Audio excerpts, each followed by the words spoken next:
Hello mga ka-feels! Welcome back sa ating digital channels sa DWIZ 882 at Aliw Channel 23. Daryl Justin po para sa isa na namang napakasaya at makabulang episode syempre ng ating podcast na Philenials. And this day, tayo ay mapalad dahil makakasama natin ang isa sa mga pinakasikat na P-pop groups that we have today dito sa ating bansa, ang BGYO. Hey guys! Hello. Good afternoon. Ay, good day. Oh, wow. Hello, ako po si JL. Ako po si Jello. Ako po si Mickey. Ako po si Akira. Ako po si Nate. And we are BGYO. Ayun. Guys, mga naggagwapuan, kamusta? How has life been to you guys? Pwede nyo sagutin individually so that kamustahan? Well, kaming BGYO, nagiging busy kami lately sa Nice. mga performances, sa luto ng mga bago stuff na pwede namin ilabas. Gusto ko yung ano yung luto eh. Parang may element kagad siya nakakain eh. Nice.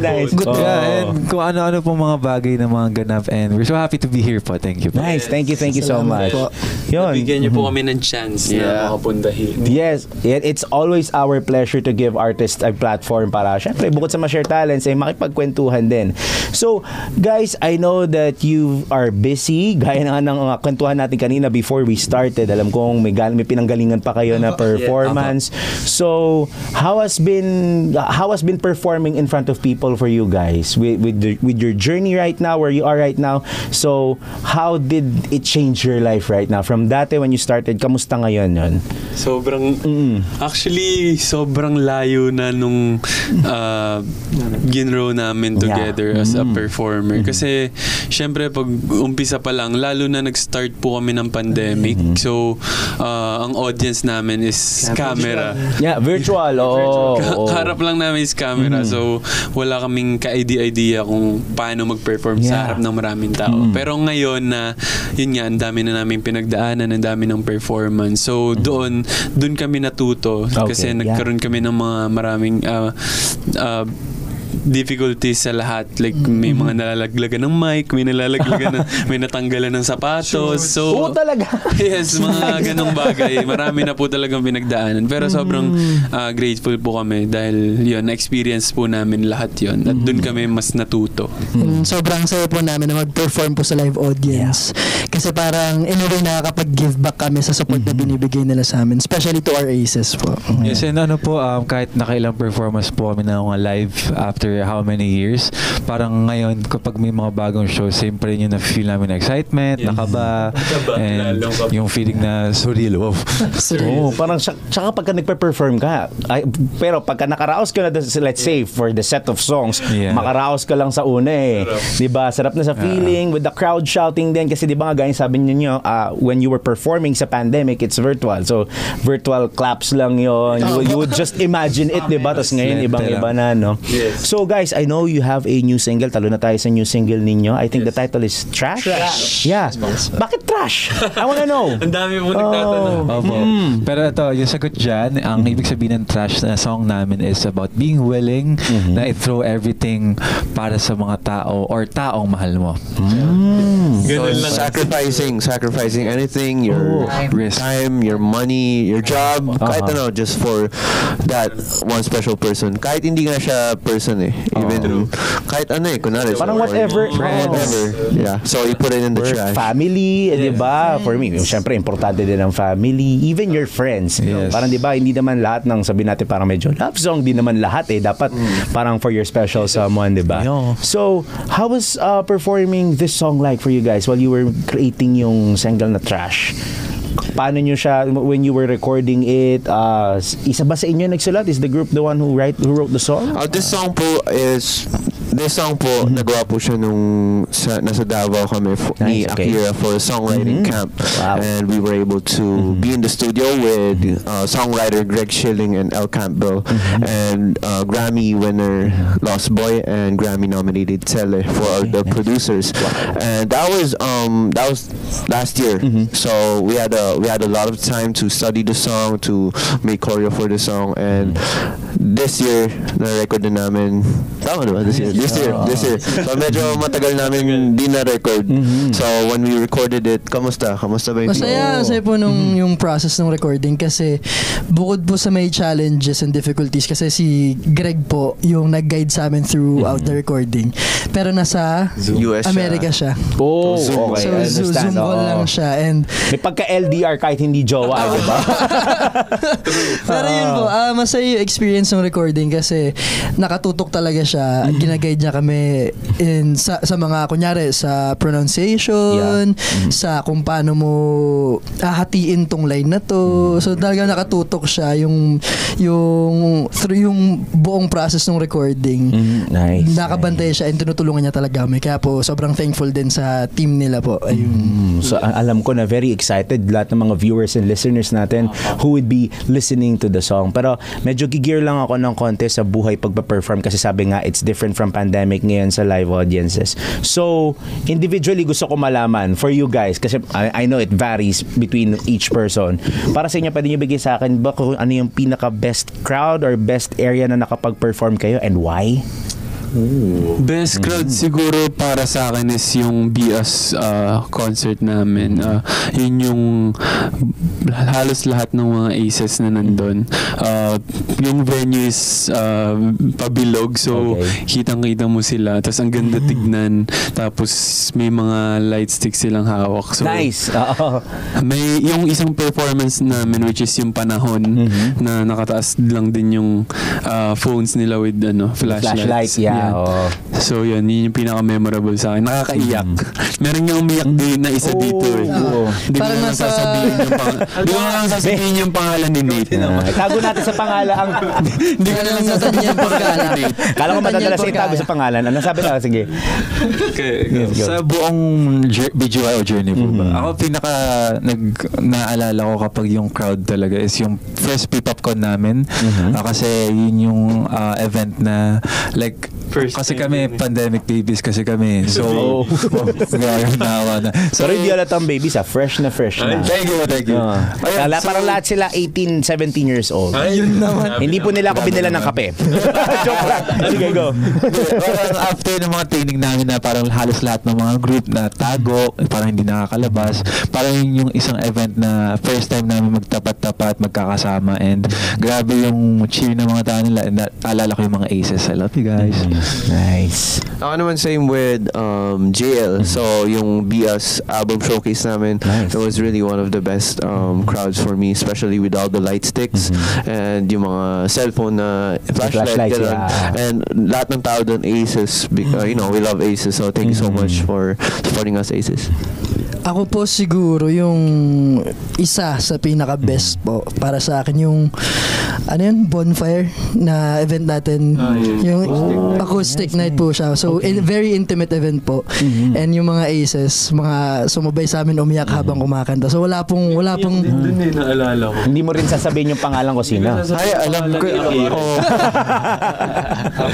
Pero yun po yung sa akin siguro na isa sa pinaka-memorable kasi wala siyang sayaw, talagang pure kantahan and ang lapit ng aces. Acoustics, tama? Opo, acoustic po. So we have Saka iba ang vibe, oo. Yes. Beatbox lang, tama. Beatbox and Oo, guitar and diba? piano.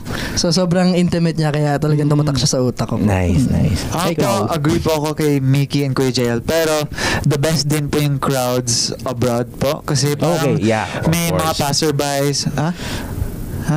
May mga passerbys na hindi nila alam yung BGYO tapos, wow, ang ganda. I like your performance. So, pure yung energy nila and they appreciate yung craft and yung performance mismo po.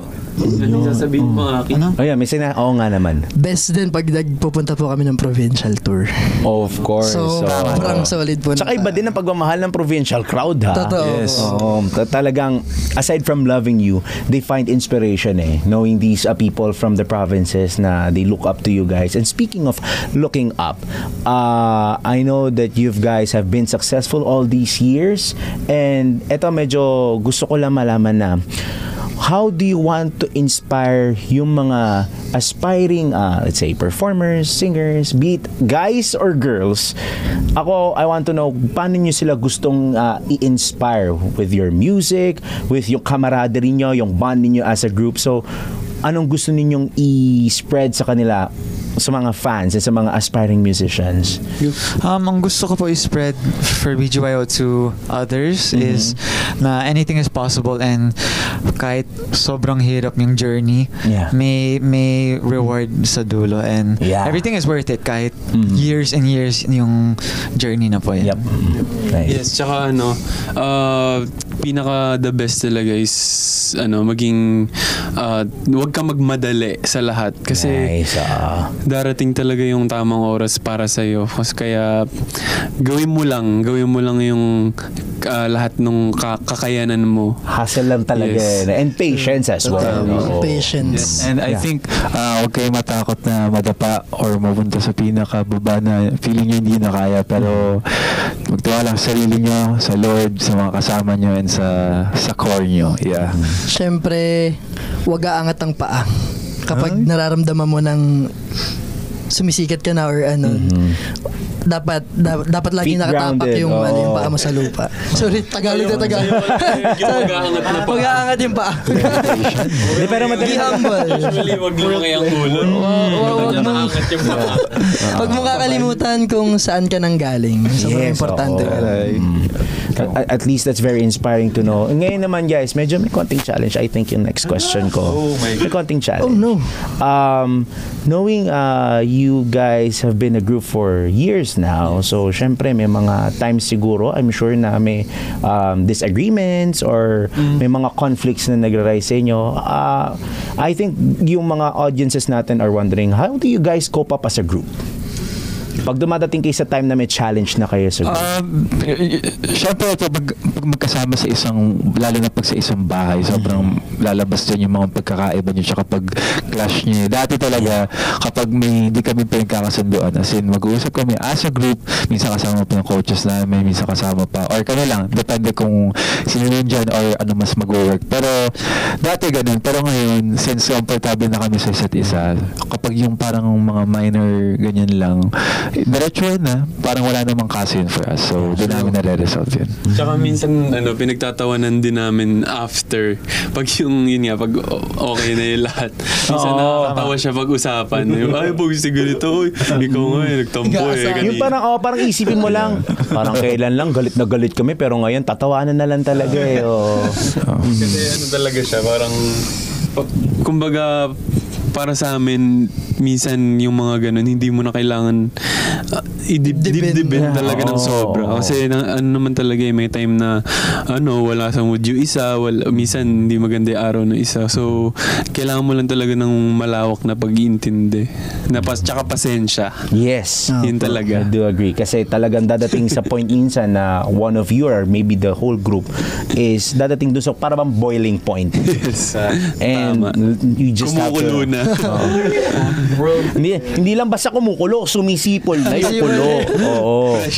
Pero magandang bagay din po yung gano'n na nangyari kasi mas talagang tumitibay yung band po namin as a It tests you guys as well, di ba? Siyempre as a group, knowing that you have a lot of followers who look up to you as inspirations na parang strong na tong group na to. We want to imitate hindi lang the music or yung parang inspiration nila to perform, but at the same time kahit mga values like yung brotherhood and patience and all that stuff, and that's really good to know, diba? So ngayon naman, I know that there were times na medyo nagkaroon kayo ng something not good talaga, not just within your group but outside. So how did you guys cope up with that? How did you guys deal with that? At first it was really hard for us, especially mahirap talaga siya. So first time namin magkaroon ng ganun na nangyari on social media. Yep. And at first we were really mad lahat, inis kasi minsan hurt din, mixed talaga yung feelings sa amin kasi alam namin di totoo, lalo na pag yung mga syempre sa social media madaming kumakalat na fake news, yung mga ganun. Kaya yun, medyo nasaktan talaga kami. And gusto lang din namin share na sana yung mga gumagamit sa social media, mag-fact check muna tayo kasi wala, grabe na talaga social media ngayon. It's really hard.